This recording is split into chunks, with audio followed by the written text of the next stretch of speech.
Il 28 aprile si celebra la giornata sulla sicurezza e la salute nei luoghi di lavoro, in coincidenza con la venuta del Papa in Veneto.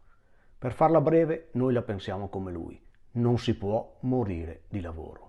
Nel 2023 in Veneto più di 100 i morti sul lavoro nei 70.000 infortuni denunciati sempre sul lavoro, contando anche quelli in itinere. Significa un incidente ogni 7 minuti e mezzo. La sicurezza è fondamentale, le leggi sono necessari gli ispettori, sono necessarie le assemblee, è necessario tutto, ma la cosa più importante è riuscire a creare la cultura della vita. In fase di ultimazione lo studio regionale del sindacato sugli incidenti sul posto di lavoro in base alle ore occupate e raffrontate con quelle delle altre regioni d'Italia.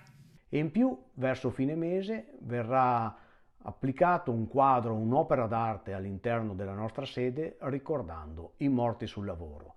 Quest'opera d'arte verrà inaugurata insieme all'esecutivo con il nostro segretario generale Pierpaolo Bombardieri, paladino dello slogan Zero morti sul lavoro.